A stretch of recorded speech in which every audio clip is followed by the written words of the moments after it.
라는 의미겠지요. 후기 현대 자본주의에 대해서 한번 보도록 하겠습니다.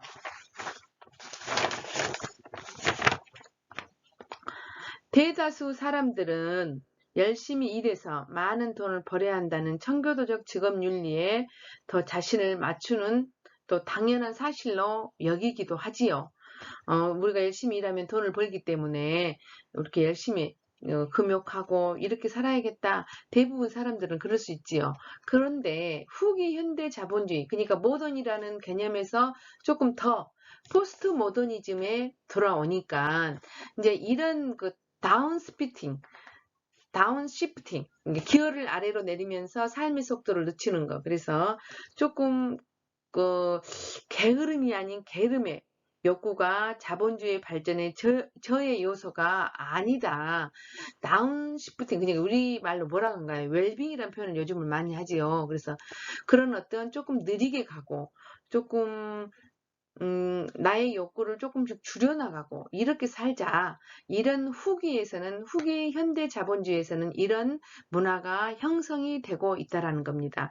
대부분의 사람은 열심히 일하고 금욕주의로 살아야 되지만 이런 운동도 일어나고 있다라는 것입니다.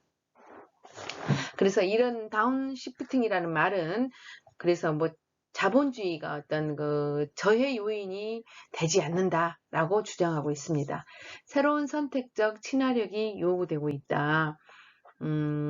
조금 새로운 선택적 친화력이 요구된단 말은 우리가 조금 더 많은 재숙고가 필요하다는 겁니다. 그래서 다운시프팅이라는 말을 조금 더 잘 생각해보자. 그래서 웰빙이란 말도 좀 잘 생각해보자. 후기 현대 자본주의의 특징이라고 말할 수 있겠습니다. 자, 보브스라는 개념을 한번 보도록 하겠습니다.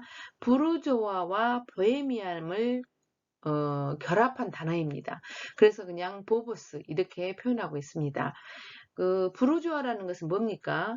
야망과 성공에 대한 집착, 이렇게 어떤 그 돈에 대한 욕망 이런 거를 부르주아로 한다면 보헤미안이라는 것은 뭘 나타내요?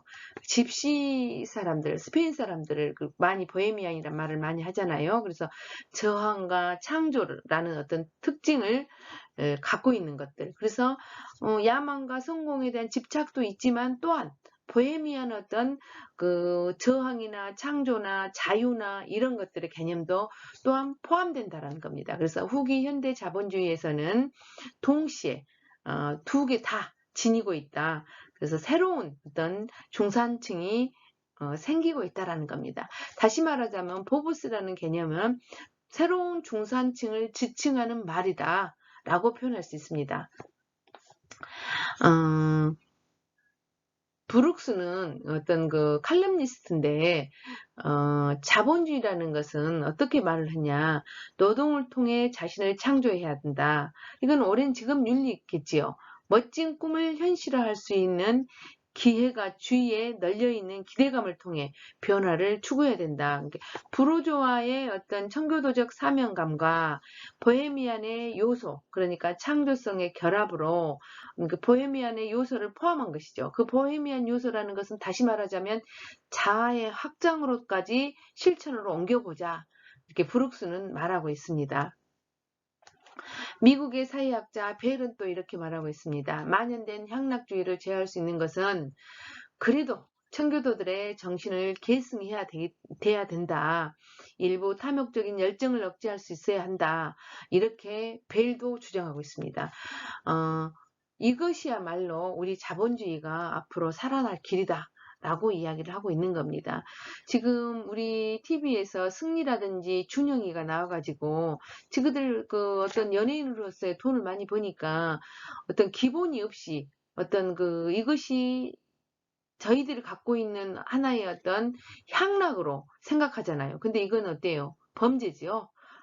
어떤 이런 생각들을 조금 어떤 그런 만연된 향락주의를 제어하고 우리가 금욕주의, 청교도들의 정신을 계승하자 이런 이야기입니다. 다양한 신념과 상이한 삶의 양식을 지닌 채로 공존할 수밖에 없는 우리는 사회에 도달하게 됐습니다. 너무나 다양한 욕구들이 다양한 사람들이 공존하게 되어버렸다.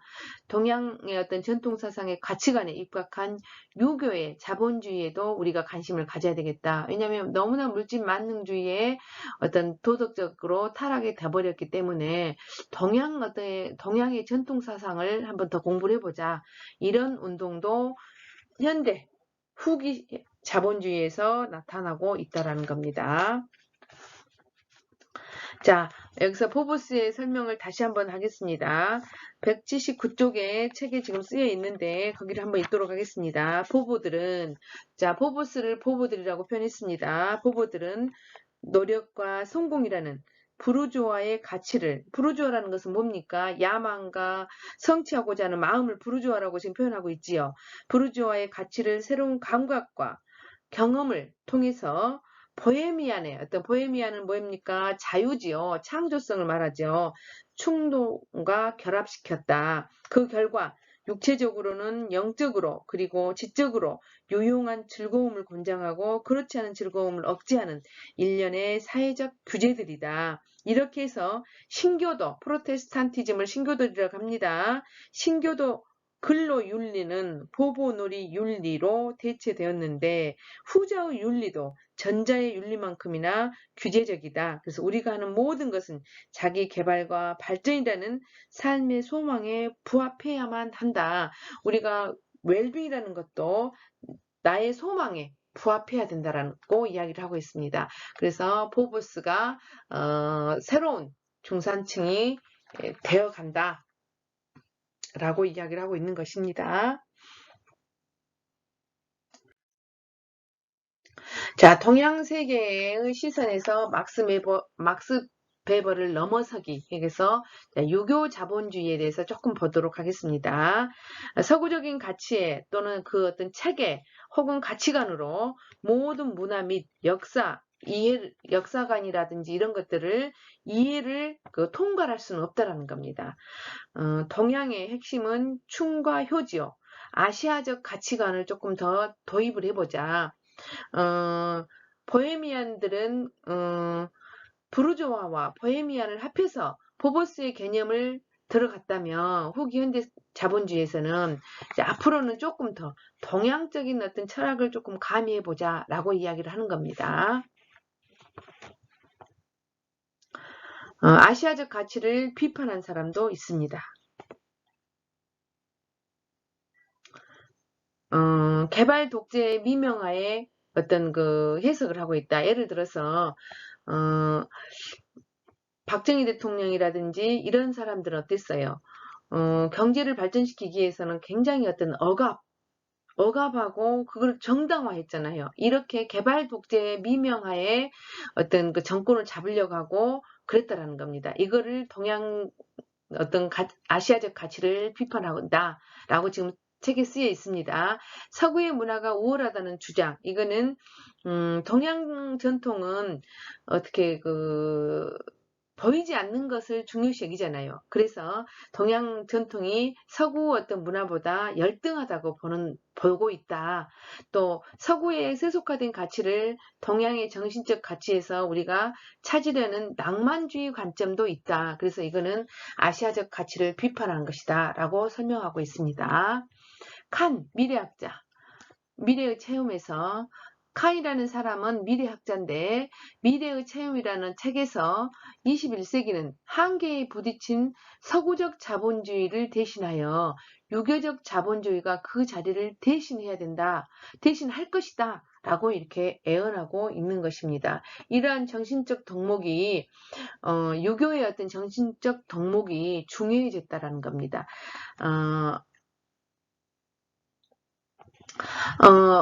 동양은 안빈낙도의 삶, 특히 노자, 장자 이런 사람들은 안빈낙도의 삶을 굉장히 중요시 여겼잖아요. 근데 그런 태도가 물질적 세계에 무관심하여 자본주의로 나아가기 힘들었고 오리엔탈리즘의 서구적 관점으로 동양을 바라보았습니다. 그래서 육아적 어떤 덕이라든지 윤리가 회귀되어야만 직업 윤리로서의 어떤 규범적 대안이 될 수 있다라고 이야기하고 있습니다.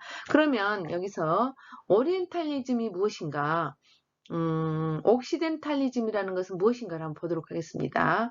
오리엔탈리즘이라는 것은 서양에 의해 동양사회가 왜곡된 어떤 사상을 오리엔탈리즘이라고 합니다. 우리 동양이라는 것은 다른 어떤 심오한 어떤 철학이 있는데 그들이 봤을 때 서양에서 동양을 봤을 때 이럴 것이다 어떤 객관적인 입장에서만 또는 자기 주관적인 서양의 어떤 눈으로만 바라보는 오리엔탈 동양 사회, 동양 사상을 말하는 것입니다. 오리엔탈리즘은 또 동양에서 어떤 서양의 깊숙한 것을 보지 않고 동양에 의해 서양 사회가 왜곡된 사상 이런 것들로 서로 바라보고 있다는 겁니다. 이런 것들을 우리가 시정해야 되겠죠.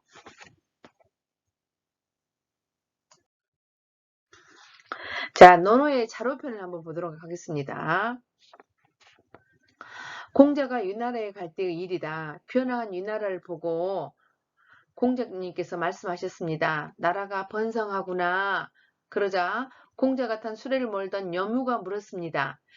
이렇듯 백성이 많아진 다음에는 무엇을 해야 합니까? 하고 말했더니 공자님께서 그들이 경제적으로 풍족하게 살도록 해줘야지. 여무. 백성의 생활이 윤택해진 다음에는 또 무엇을 해야 합니까? 공자님께서 말씀하시기를 그들을 가르쳐야지 라고 말하고 있습니다. 그래서 공자님께서 자본주의에 대한 어떤 물질에 대한 하나도 개념이 없었다라고 이야기를 하지만 꼭 그렇지만은 않았다는 겁니다. 나라가 번성하구나. 이렇게 인간이 많으니까 백성이 많으니까 그 다음에는 무엇을 해야 될까? 경제적으로 풍족하게 해줘야 된다. 첫 번째로 말했다는 겁니다. 그래서 유가적 덕 윤리로서 회귀는 막스 베버를 넘어설 수 있는 직업윤리의 규범적 대안으로 제시될 수 있다라고 말하는 것입니다.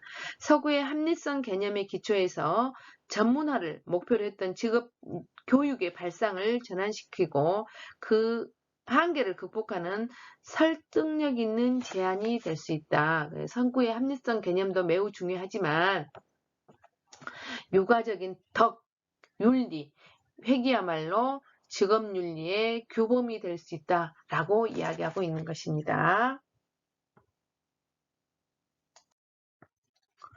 자, 유상, 중국 상인에 대해서 한번 보도록 하겠습니다. 장사상자의 상해 어원은 은나라의 유민들이 장사를 했던 사람들을 가리키는 말입니다. 그러니까 은나라라는 나라에 어떤 유민들이 왔어요. 근데 그 유민들을 통해서 은나라에서는 너희들 장사를 해라. 너희들 장사 잘하니까 장사를 해라라고 그 유민들한테 장사를 시켰다고 합니다. 거기서 유래된 은나라의 유민들 중에서 그 지역에 살았던 사람을 일컬어 은상 혹은 상인이라고 했던 데에서 상자를 사용한다고 합니다. 그래서 유상이란 말은 수세기를 거쳐 유교의 어떤 가치관에 더욱 발전한 모습으로 역사상으로 드러나게 되는데 바로 이런 사람들을 유상이라고 부른다라는 겁니다. 유교적 정서 및 그 이념에 기초해서 사업을, 장사를 하는 사람을 유상이라고 부른다. 유가의 상도덕 철학에 대해서 한번 보도록 하겠습니다. 성실함으로 손님을 대한다. 그러니까 유가의 상도덕, 그러니까 유상들의 도덕의 철학, 유상의 직업윤리에 대해서 한번 보는 겁니다.